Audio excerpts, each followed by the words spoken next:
Gran parang man la kasngi bat kiba haying la ne bat kiperlok. Ada pingi yok sngeu jeng mantoy na kana ka video. Wanam glad ban shirlem shi kiperlok la ne haying na sam jang pi.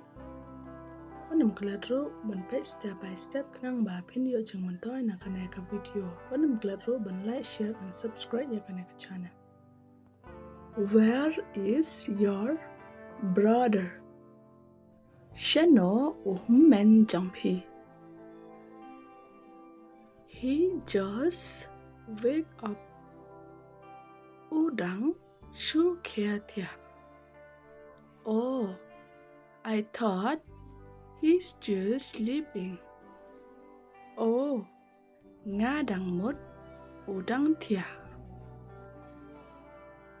I heard last night he said that he will go with you. Nga yo ngeo manin ba uong un late lang bat pi. Yes, he will go with me. I already told your fathers. Ha oi un late lang bat nga. Nga la đẹp ong lupa ya ukpa trong pi.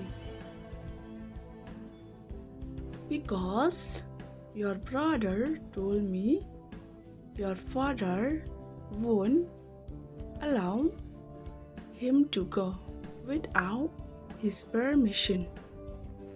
Namar men trong pi ula đẹp ong ya nga ukpa trong pi ai lad ya o ban le klem ka ching bit trong o. That is true. Our father won't allow us to go anywhere without his permission. He is so strict and loves us at the same time.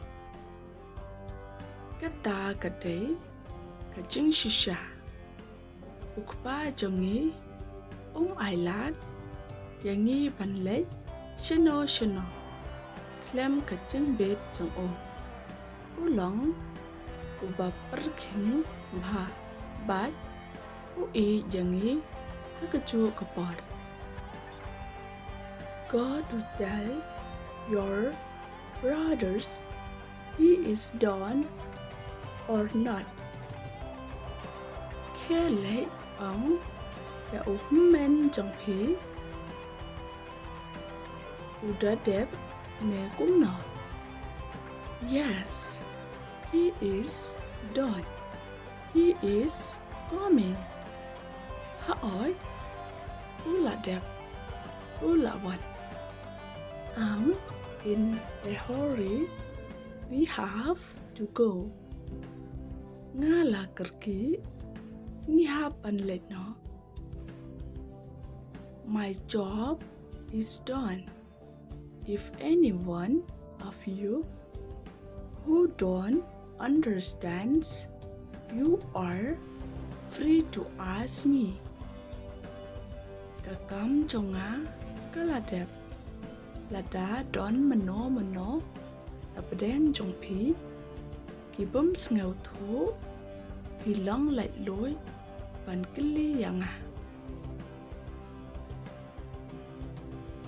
Anyone who knows the answer, please raise your hand. Mano batip ya kachubam sngau ba ra ekti trong pi.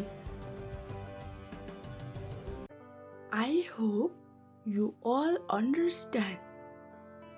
Nga kermen baro pila sngau thu. After the exam, student will get 2 months of vacation. Hadin ka exam ki kena school kin yo arbanai ka shuti. Don't expect things to happen. Strangle and makes them happen. What kmi linti ka ấy ka banjia ban chi tống bát ban long ba kanjia. How is that possible? Everything is possible.